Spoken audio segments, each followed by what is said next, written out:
খুব গুরুত্বপূর্ণ একটা ডিসকাশন, একটা মাচ নিডেড ডিসকাশন। আজ আমার সঙ্গে doctor Atri Pal, one of eastern India's leading infertility experts based in Femcare fertility, Kolkata, যেখানে এই মুহূর্তে আমরা বসে রয়েছি। Welcome doctor to Mirchi. কেমন আছেন আপনি? আমি ভালো আছি। শুধু মেল ইনফার্টিলিটি এক্সপার্ট নয়, ডেফিনেটলি আমার এমসিএইচ এর জন্য তো I am allowed to do male infertility. along with that I am an IVF specialist and fertility enhancing surgeon which is based great. in Femcare Fertility Kolkata. Right. এবং যেহেতু আপনি IVF এর প্রসঙ্গটা তুললেন, আমার প্রথম প্রশ্নই এটা আপনার কাছে যে আইভিএফ বিষয়টা কি more of a mental challenge than a physical, নাকি বোথ? মানে আপনি কিভাবে বলবেন? I would rather say that it's a mental challenge. Very interesting question. অনেকেই প্রশ্ন করেন যে আইভিএফটা কি খুব পেইনফুল?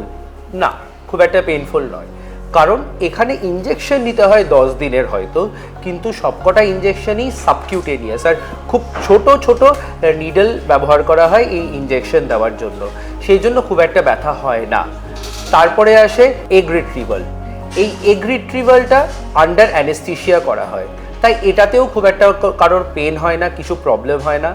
আর তারপরে যখন এমব্রিও প্রতিস্থাপন হয়, আগেকার দিনে হয়তো ইনজেকশন দেওয়া হতো, প্রেগনেন্সি আসার পরে প্রেগনেন্সি 12 সপ্তাহ অবধি চলতো, কিন্তু এখনকার দিনে ভ্যাজাইনাল জেল এবং মুখে খাওয়ার ওষুধই যথেষ্ট। আর এমব্রিও ট্রান্সফারটা যত ব্যথা কম হবে, যত পেনলেস টেকনিক হবে, যত স্মুথ হবে, তত সাকসেস বাড়বে। সেই জন্য এমব্রিও ট্রান্সফারে কখনো ব্যথা হয় না। ইনফ্যাক্ট বলি, পুরো ইনফার্টিলিটি এবং গাইনি অবজের মধ্যে সবচেয়ে পেনলেস টেকনিক হচ্ছে এমব্রিও ট্রান্সফার। গ্রেট। এবং যেহেতু ইনফার্টিলিটি প্রসঙ্গটা উঠবে, আমার মতে, এবং এটা আপনিও হয়তো স্বীকার করবেন, infertility still considered a taboo in India. মানে এটাকে লোকে, যদি মহিলাদের ক্ষেত্রে হয় তাহলে মানে ইনএভিডেন্টলি সেই মুহূর্তে তাকে একটা ওয়ার্ডপ্লেস তকমা দিয়ে দেওয়া হয়। পুরুষদের ক্ষেত্রে হলে তাহলে বলে তোমার পৌরুষত্ব নেই। তো এই জায়গা থেকে দেখলে আইভিএফ কি সত্যি একটা মানে খুব সাহায্যকারী একটা পদক্ষেপ বলে আপনি মনে করেন? হ্যাঁ, ডেফিনেটলি। যে ইনফার্টিলিটি একটা ট্যাবু এখনো পর্যন্ত আছে। মহিলাদের জন্য তো ঠিকই আছে, এক ঘর করে দেওয়া হয়, বাড়ির থেকে একটা প্রেশার আসে, এগুলো একটা সোশ্যাল বাইন্ডিংস থাকে। মেল ইনফার্টিলিটি আরও সমস্যা। মেল ইনফার্টিলিটি নিয়ে এগিয়ে আসে না যে হ্যাঁ আমার পুরুষ বন্ধাত্বা হতে পারে, আমার যে প্রেগনেন্সি আসতে অসুবিধা হতে পারে, আমার সমস্যার জন্যও এটা হতে পারে, এটা কেউ মানতে চায় না সহজে। তো এখানে আমি বলবো যে আইভিএফ কখন কখন করা হয়, ঠিক আছে? 3টে ক্ষেত্রে আইভিএফ ছাড়া কোনো গতি নেই। একটা হলো যখন একজন ভদ্রমহিলার সব ডিম শেষ হয়ে গেছে, মেনোপজ হয়ে গিয়েছে, তারপরে প্রেগনেন্সি নিতে চাইছেন। 2, একজন ভদ্রমহিলার কোনো কারণে আপনার টিউব ব্লক হয়ে গেছে, সে আগে লাইগেশন হয়ে গিয়েছে বা অন্য কোনো পেলভিক প্রবলেম বা অপারেশন হওয়ার জন্য টিউব ড্যামেজ হয়ে গিয়েছে তাহলে। আর পুরুষের যদি অ্যাজোস্পার্মিয়া হয়। এই 3 ক্ষেত্রে আইভিএফ ছাড়া কোনো উপায় নেই। এছাড়া আরও যে কারণ থাকে, এগুলো হচ্ছে রিলেটিভ কজ অফ আইভিএফ। এবার রিলেটিভ ইন্ডিকেশন অফ আইভিএফ কি কি? ধরুন কেউ অনেক দিন ধরে ট্রাই করছে প্রেগনেন্সির জন্য, তবুও প্রেগনেন্সি আসছে না, তাদের কোনোই প্রবলেম পাওয়া যাচ্ছে না, যেটাকে আমরা আনএক্সপ্লেইনড ইনফার্টিলিটি বলি। কারোর হয়তো 2 থেকে 3 বার আইইউআই অলরেডি হয়ে গিয়েছে, তাতে প্রেগনেন্সি আসছে না, মুখে খাওয়ার ওষুধ খেয়ে কোনো কাজ হচ্ছে না, বা কারোর হচ্ছে মডারেট টু সিভিয়ার এন্ডোমেট্রিওসিস আছে, যাদের আইভিএফ না করলে প্রেগনেন্সি আসবে না।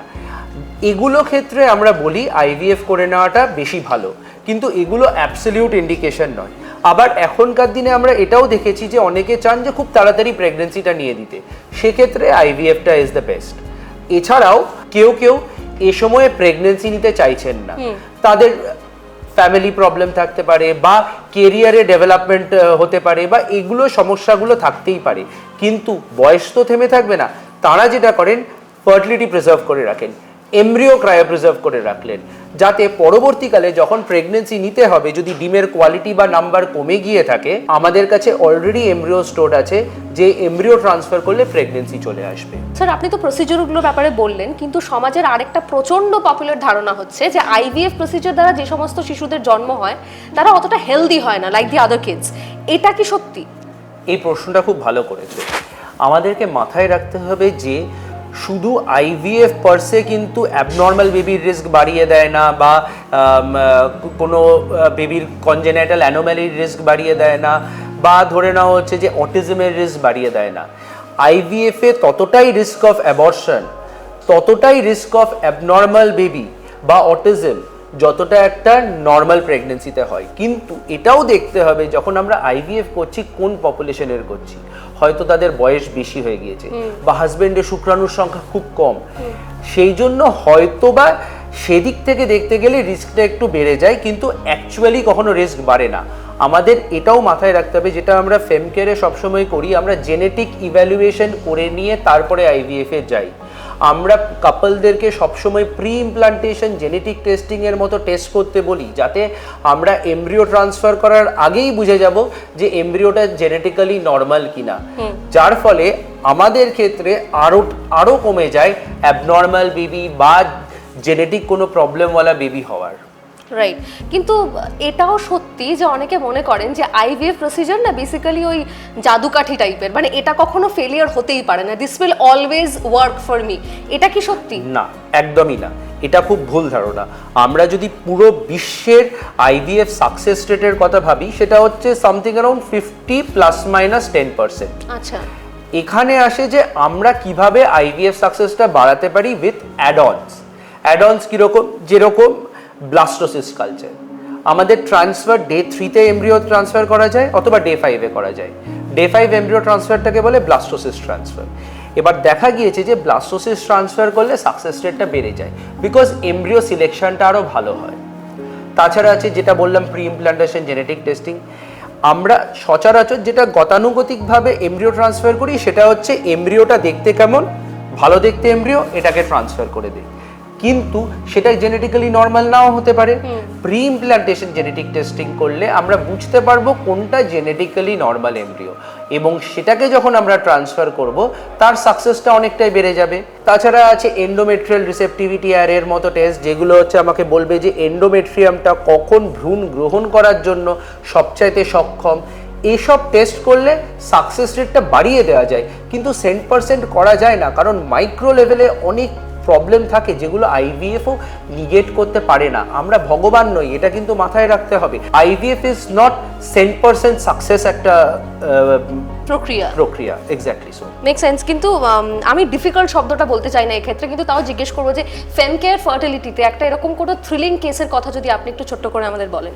হ্যাঁ, যেরকম আমাদের কাছে কিছু কেস খুব চ্যালেঞ্জিং থাকে। যেরকম একজন কাপল এসেছিলেন, বাইরে তাদের হচ্ছে স্পার্ম পাওয়া যায়নি, অ্যাজোস্পার্মিয়া, টেসা করেও স্পার্ম পাওয়া যায়নি। আমরা যখন টেসি করি, মানে স্ক্রটামটা কেটে নিয়ে, টেস্টিসটা কেটে নিয়ে, সেখান থেকে যখন আমরা টিস্যু বার করে দেখি, হ্যাঁ স্পার্ম পাওয়া গেল, এবং তার ওয়াইফের ডিমের মধ্যে সেটাকে ইনজেক্ট করে যখন এমব্রিও ট্রান্সফার করলাম, তখন প্রেগন্যান্সি এসেছে। এটা একটা যেরকম চ্যালেঞ্জিং কেস। তাছাড়াও আমাদের কাছে কিছু চ্যালেঞ্জিং কেস আছে, যেরকম অন্য জায়গায় আইভিএফ ফেল করেছে, কেন প্রেগন্যান্সি আসছে না, ধরা যাচ্ছে না। অন্য জায়গায় আইভিএফ ফেল করেছে, কেন প্রেগন্যান্সি আসছে না, ধরা যাচ্ছে না। আমরা যখন ক্যারিওটাইপ করলাম, প্রবলেম পাওয়া গেল। তারপরে যখন প্রি ইমপ্লান্টেশন জেনেটিক টেস্টিং করে ট্রান্সফার করলাম, তখন প্রেগন্যান্সি এসছে এবং তার প্রেগন্যান্সি কন্টিনিউ করছে। এরকম আরও কেস আছে যেখানে হচ্ছে বারবার প্রেগন্যান্সি লস হয়ে যাচ্ছে, আমরা ক্যারিওটাইপে কোনো প্রবলেম পেলাম, তারপরে প্রেগন্যান্সিটা আমরা প্রি ইমপ্লান্টেশন জেনেটিক টেস্টিং করে প্রেগন্যান্সিটা কন্টিনিউ করলো। এরকম হয়, মানে এই ধরনের প্রচুর আপনারা কেসেস পেয়ে থাকেন? এরকম আমরা কেসেস পাই। তো ধরুন প্রত্যেকবার যখনই এরকম কোনো ট্রিটমেন্ট করেন, আমি sure it teaches you something, right? তো আমি আপনাকে এই প্রশ্নটা জিজ্ঞেস করতে চাই যে আইভিএফ এর মাধ্যমে বা মানুষজন এই যে ট্রিটমেন্টটার দিকে আরো এগোচ্ছেন, এটাকে আপনি কিভাবে দেখেন?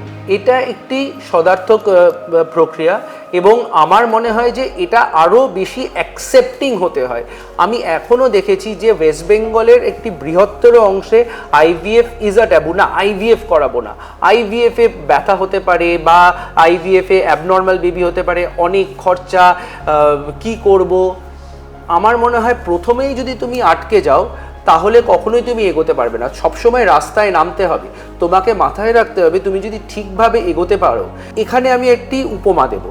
তুমি রাস্তার থেকে বেরোলে, তুমি যদি একটি ভালো ওয়েল মেনটেন গাড়িতে ওঠো, ড্রাইভার যদি ভালো থাকে, তোমায় যদি ঠিকমতো সাবধানে চালিয়ে নিয়ে যায়, তাহলে ডেফিনেটলি তুমি নিজের জায়গায় পৌঁছাতে পারবে। কিন্তু তুমি যদি হচ্ছে ঠিকমতো রাস্তায় না হাঁটো বা ভালো একটা ওয়েল মেনটেন গাড়িতে না ওঠো, যার ড্রাইভার কিছু জানে না গাড়ি চালাতে, তাহলে তো তোমার অ্যাক্সিডেন্টের রিস্ক বাড়বে। কিন্তু মাথায় রাখতে হবে যে যদি তুমি ঠিকভাবে এগো, ঠিকমতো প্রি আইভিএফ কাউন্সেলিং করে নিয়ে, প্রি আইভিএফ অ্যানালিসিস করে নিয়ে তুমি যদি এগোতে পারো, তাহলে আমার মনে হয় যে সাকসেস নিশ্চয়ই আসবে। এই প্রশ্নটার মধ্যে দুটো অংশই রাখবো। এক, এটা খুব পপুলার একটা ওপিনিয়ন যে আইভিএফ শুধুমাত্র মহিলাদের জন্য।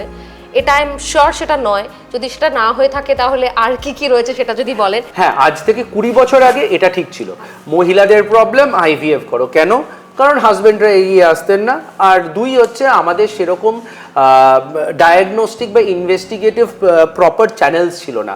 এখনকার দিনে যেটা দেখা যাচ্ছে, এবং বিগত 2 দশক ধরে বিভিন্ন স্টাডিজও বলছে যে পুরুষদের শুক্রাণুর কোয়ালিটি এবং মান এবং নাম্বার ক্রমশ কমে আসছে আস্তে আস্তে, এবং যার ফলে দেখা গিয়েছে এখনকার দিনে আমাদের ইনফার্টিলিটি সেন্টারে 40 to 50% কাপল যারা আসছে তাদের মধ্যে পুরুষ বন্ধাত্ব একটা বিশাল কারণ। এবং তাদের যদি শুক্রাণুর সংখ্যা খুব কম থাকে বা অ্যাজোস্পার্মিয়া থাকে, তাদের যদি নিজেদের শুক্রাণুর থেকে কাজ করতে হয়, তাহলে আইভিএফই একমাত্র উপায় হয়।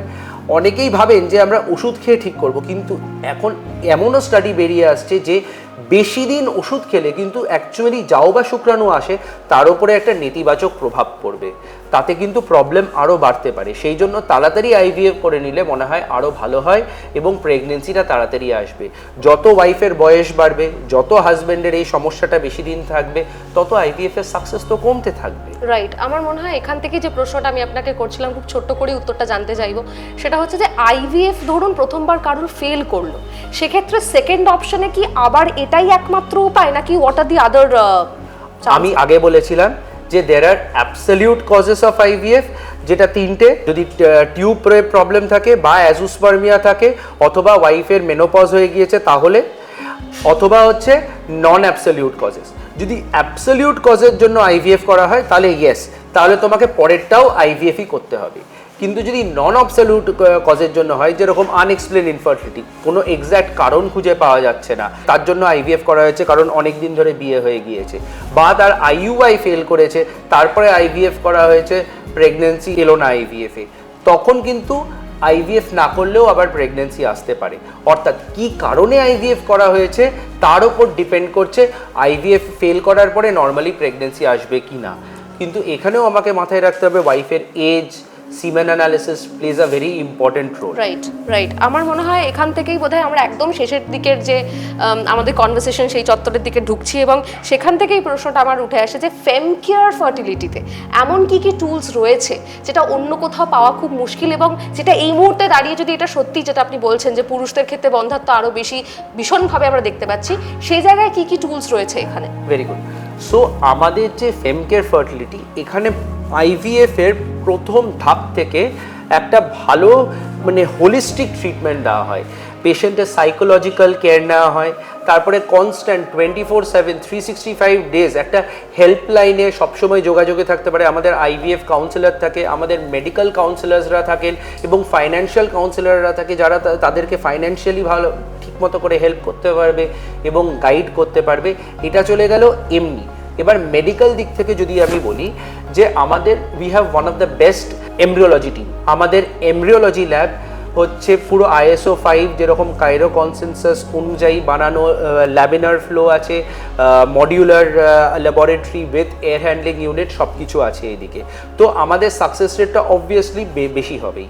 তার সঙ্গে আমাদের embryologist is one of the best, তার দক্ষতা আমাদেরকে অনেকটাই আপার হ্যান্ড দিয়ে দেয় অন্যদের থেকে। এর সঙ্গে যেটা আমাদের খুব ইম্পর্টেন্ট সেটা হলো, যেটা আমি বলছিলাম, মেল ইনফার্টিলিটির জন্য ডিটেল জেনেটিক ইভ্যালুয়েশন আমরা করে নিই, তারপরে মেল এক্সামিনেশনের পরে আমরা ডিসাইড করে নিই কীভাবে এগোবো। যাদের অ্যাজোস্পার্মিয়া আছে তাদের আমরা টেসাট, মাইক্রোটেসি সব কিছু করে নিজেদের স্পার্ম বার করার চেষ্টা করি, এবং যাদের স্পার্মের কোয়ালিটি খারাপ থাকে তাদের জন্য মাইক্রোফ্লুইডিক্সের মতো টেস্ট বা আরও অন্যরকম প্রক্রিয়া দিয়ে বেস্ট স্পার্মটা খুঁজে নেওয়ার আমরা চেষ্টা করি। সেই জন্য আমরা যেরকম আরও মনে করি যে ব্লাস্টোসিস কালচার ফর অল, মানে ব্লাস্টোসিস কালচার করেই আমরা ট্রান্সফার করব, যাতে প্রেগনেন্সি সাকসেসটা অনেক বেড়ে যায়। কারণ আমাদের এখানে একটা অলিখিত নিয়ম আছে, first cycle with your own gametes, মানে নিজের ডিম এবং নিজের শুক্রাণু দিয়ে আগে চেষ্টা করুন। চেষ্টা করুন তার থেকে প্রেগনেন্সি আসার জন্য। কারণ একটা খুব ইন্টারেস্টিং, কিছুদিন আগে আমি একটা বই পড়ছিলাম যে anthropological genetics is very important. আমাদের পূর্বপুরুষ কারা ছিলেন, কিভাবে এসেছিলেন, এটা যখন জানতে হয় তাকে বলে অ্যানথ্রোপোলজিক্যাল জেনেটিক্স। খুব বেশি ডোনার করতে গেলে কিন্তু আগামী বছরগুলোয়, আগামী শতাব্দীতে আমাদের অ্যানথ্রোপোলজিক্যাল জেনেটিক্স কিন্তু পুরোপুরি চেঞ্জ হয়ে যেতে পারে। সেই জন্য আমরা খুব একটা ডোনার করার ফেভারে নই। Thank you so much doctor, এত কম সময়ে পুরো বিষয়টা বুঝিয়ে বলার জন্য। খুব ভালো থাকবেন এবং ফেম কেয়ার ফার্টিলিটির সাকসেস রেট যেন 100% হয়, এটুকুই আশা।